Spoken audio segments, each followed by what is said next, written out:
ত্রয়োদশ জাতীয় সংসদ নির্বাচনে শিক্ষক কর্মচারী ঐক্য জোটের পক্ষ থেকে যে সমস্ত ত্যাগী, যে সমস্ত নিষ্ঠাবান এবং যে সমস্ত শিক্ষক নেতৃবৃন্দ মামলার শিকার হয়েছেন তাদেরকে অবিলম্বে মনোনয়ন প্রদান করতে হবে।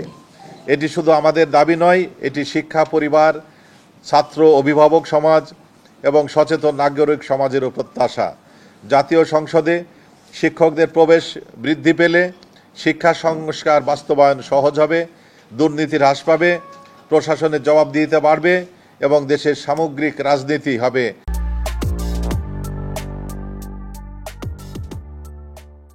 ব্যানার ছিঁড়ে নেওয়া হয়েছে, আমাদের প্রেস ক্লাব থেকেও লাঠিপেটা করে উঠিয়ে দেওয়া হয়েছে, আমাদের বিভিন্নভাবে নেতৃবৃন্দকে হয়রানি করা হয়েছে এবং আমাদের শিক্ষক নেতা অধ্যক্ষ সেলিম ভূঁইয়া সাহেবকে 2 দফায় কারাবরণ করতে হয়েছে। প্রায় 2 বছর তিনি কারাবরণ করেছেন শিক্ষকদের কথা বলার জন্য, গণতান্ত্রিক অধিকার প্রতিষ্ঠা করার জন্য, এবং 40টি মামলা তার বিরুদ্ধে রয়েছে।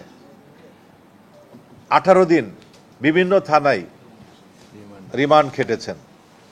তো এইরকম ত্যাগ, এইরকম নির্যাতনের মধ্য দিয়েও কিন্তু আমরা আন্দোলন সংগ্রাম, ফ্যাসিবাদের বিরুদ্ধে, ফ্যাসিবাদের পতনের জন্য আমরা আন্দোলন সংগ্রাম করে গিয়েছি।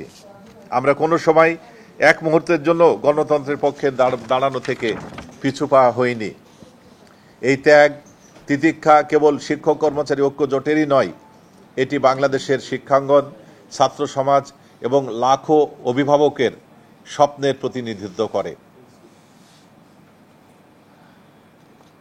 সুপ্রিয় সাংবাদিক বন্ধুগণ, আমরা মনে করি সংবিধান অনুযায়ী জনগণই সকল ক্ষমতার উৎস, আর সেই জনগণের প্রতিনিধি নির্বাচিত হন জাতীয় সংসদের মাধ্যমে, জনগণের প্রত্যক্ষ ভোটের মধ্য দিয়ে। জাতীয় সংসদে যদি সৎ, স্বচ্ছ, দেশপ্রেমিক, নীতিবান এবং জনদরদী প্রতিনিধি না থাকে তাহলে দেশ এবং জাতি কখনো সমৃদ্ধির পথে এগিয়ে যেতে পারে না। শিক্ষকরা এদেশের বিবেক, শিক্ষকেরা সমাজের নৈতিক এবং বুদ্ধিবৃত্তিক যে নেতৃত্ব, সেই নেতৃত্ব তারা দান করেন। তাই জাতীয় সংসদে শিক্ষকদের অধিকতর অংশগ্রহণ নিশ্চিত করা অত্যন্ত জরুরি। আপনারা জানেন, বাংলাদেশ জাতীয়তাবাদী দল ইতিমধ্যে 31 দফা প্রস্তাবনার মধ্য দিয়ে একটি নতুন গণতান্ত্রিক, সমৃদ্ধ এবং বাংলাদেশ গড়ার অঙ্গীকার ব্যক্ত করেছেন। শিক্ষা, স্বাস্থ্য, কৃষি, মানবাধিকার, প্রশাসন সহ রাষ্ট্রের প্রতিটি ক্ষেত্রে ব্যাপক সংস্কারের যে পরিকল্পনা দলটি গ্রহণ করেছে, তাতে শিক্ষকদের অংশগ্রহণ থাকলে এবং শিক্ষকদের নীতি নির্ধারণী পর্যায়ে অংশগ্রহণের সুযোগ থাকলে তাদের সেই 31 দফা কর্মসূচি বাস্তবায়ন করা সহজ হবে। তেমনি করে নতুন একটি বাংলাদেশ গড়া, সাম্যের একটি বাংলাদেশ গড়া, মৈত্রীর একটি বাংলাদেশ গড়াও সহজ হবে। আজকে একবিংশ শতাব্দীতে বাংলাদেশের মানুষের যে লক্ষ্য হলো মানুষের ভাগ্যের পরিবর্তন করা, এবং সেই ভাগ্যের পরিবর্তন করতে হলে গতিশীল নেতৃত্ব যেমন প্রয়োজন, তেমনি ত্যাগী এবং সেই সাথে বিবেকবান, বুদ্ধিমান এবং নিঃস্বার্থ নেতৃত্বের প্রয়োজন। এবং সেই নিঃস্বার্থ নেতৃত্ব, বিবেকবান, বুদ্ধিমান নেতৃত্ব আমরা মনে করি শিক্ষক সমাজের মধ্যে রয়েছে। এবং সেই কারণে প্রিয় সাংবাদিক বন্ধুগণ, গত 17 বছরের শিক্ষক কর্মচারী ঐক্য জোটের বহু নেতা হামলার শিকার হয়েছেন, মিথ্যা মামলার গ্রেপ্তার হয়েছেন, দীর্ঘ কারাবরণ সহ্য করেছেন এবং মারাত্মক হয়রানির সহ্য করেছেন। অনেকে চাকরিচ্যুত হয়েছেন, পরিবারের অর্থনৈতিক অনিশ্চয়তা নেমে এসেছে, কিন্তু তারা আন্দোলনের পথ ছেড়ে আসেনি। আজ যখন ত্রয়োদশ জাতীয় সংসদ নির্বাচন সামনে রেখে নতুন বাংলাদেশ গড়া তোলার প্রতিজ্ঞা সামনে, তখন এই ত্যাগী, স্বচ্ছ এবং নীতিবান শিক্ষক নেতাদের রাজনীতির কেন্দ্রবিন্দুতে নিয়ে আসা অত্যন্ত জরুরি। আমরা দৃঢ়ভাবে বিশ্বাস করি, যারা ত্যাগ করেছেন, সংগ্রাম করেছেন, গণতন্ত্রের জন্য নিজেদের জীবন জীবিকা ঝুঁকিতে ফেলেছেন, তারাই নতুন রাষ্ট্র গঠনে সবচেয়ে যোগ্য নেতৃত্ব দিতে পারেন।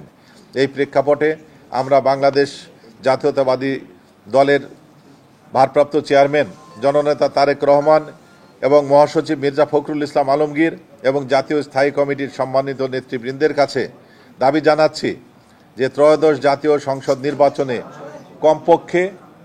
কমপক্ষে 5% শিক্ষক কর্মচারীদের পক্ষ থেকে যারা ত্যাগী স্বচ্ছ শিক্ষক নেতা নেত্রীকে মনোনয়ন প্রদান করতে হবে। আমি এই কথাটি আবারও বলছি, বাংলাদেশ জাতীয়তাবাদী দলের ভারপ্রাপ্ত চেয়ারম্যান জননেতা তারেক রহমান এবং আগামী নতুন বাংলাদেশ গড়ার যিনি কারিগর সেই জনাব তারেক রহমান এবং মহাসচিব মির্জা ফখরুল ইসলাম আলমগীর বাংলাদেশ জাতীয়তাবাদী দলের স্বচ্ছ এবং অত্যন্ত সমাজের কাছে সর্বগ্রহণযোগ্য একজন নেতা, তাদের কাছে এবং সেই সাথে জাতীয় স্থায়ী কমিটির সম্মানিত নেতৃবৃন্দের কাছে জোর দাবি জানাচ্ছি ত্রয়োদশ জাতীয় সংসদ নির্বাচনে শিক্ষক কর্মচারী ঐক্য জোটের পক্ষ থেকে যে সমস্ত ত্যাগী, যে সমস্ত নিষ্ঠাবান এবং যে সমস্ত শিক্ষক নেতৃবৃন্দ মামলার শিকার হয়েছেন তাদেরকে অবিলম্বে মনোনয়ন প্রদান করতে হবে। এটি শুধু আমাদের দাবি নয়, এটি শিক্ষা পরিবার, ছাত্র, অভিভাবক সমাজ এবং সচেতন নাগরিক সমাজেরও প্রত্যাশা। জাতীয় সংসদে শিক্ষকদের প্রবেশ বৃদ্ধি পেলে শিক্ষা সংস্কার বাস্তবায়ন সহজ হবে, দুর্নীতি হ্রাস পাবে, প্রশাসনের জবাবদিহিতা বাড়বে এবং দেশের সামগ্রিক রাজনীতি হবে আরও নৈতিক, মানবিক এবং আধুনিক। সুপ্রিয় সাংবাদিক বন্ধুগণ, আপনারা সমাজের দর্পণ, আপনাদের মাধ্যমে আমাদের এই ন্যায্য দাবিটি আমরা দেশবাসীর সামনে তুলে ধরছি এবং আপনার আশা করি দেশবাসীর কাছে গুরুত্বপূর্ণ আমাদের এই সংবাদগুলি প্রচারের মধ্য দিয়ে সঠিক নেতৃত্ব যেন বাংলাদেশের সৃষ্টি হয়, মহান জাতীয় সংসদে যেতে পারে, তার প্রয়োজনীয় ব্যবস্থা আপনারা করবেন। এখানে আপনাদের একটি তথ্য একটু আপনাদেরকে জানাতে চাচ্ছি, সেটি হলো যে বিভিন্ন পেশার নেতৃবৃন্দকে আপনার মনোনয়ন দেওয়া হয়েছে বাংলাদেশ জাতীয়তাবাদী দলের পক্ষ থেকে। তার একটি ছোট্ট পরিসংখ্যান, আইনজীবীদের পক্ষ থেকে 12 জনকে আপনার মনোনয়ন প্রদান করা হয়েছে। এটি আমি মনে করি একটি ভালো দিক। এবং চিকিৎসক অর্থাৎ ডাক্তারদের পক্ষ থেকে 7 জনকে মনোনয়ন দেওয়া হয়েছে।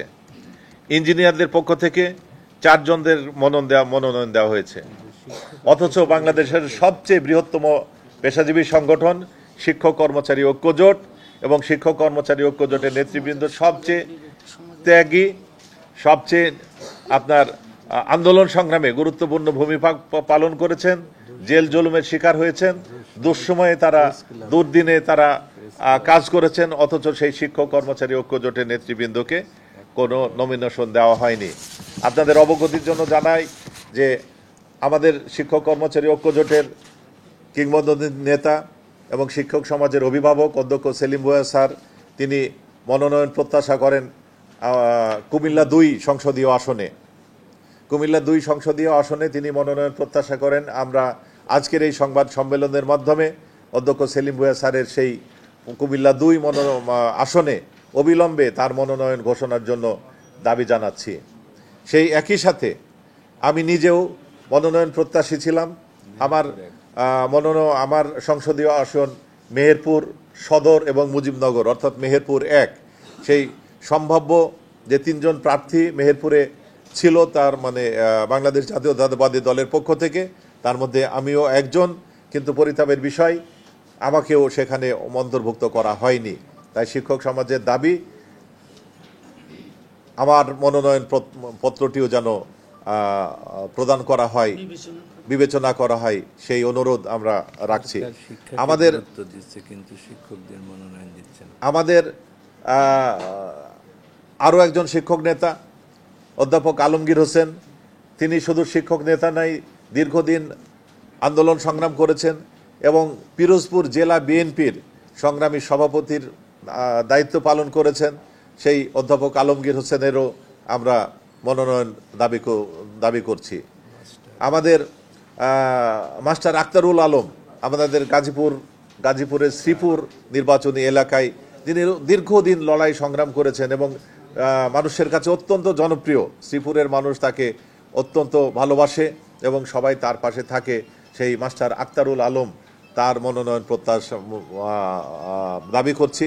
পাশাপাশি আমাদের দিনাজপুরের অধ্যাপক মঞ্জুরুল ইসলাম, তিনিও অত্যন্ত জনপ্রিয় শিক্ষক নেতা এবং জনপ্রিয় রাজনৈতিক নেতাও বটে।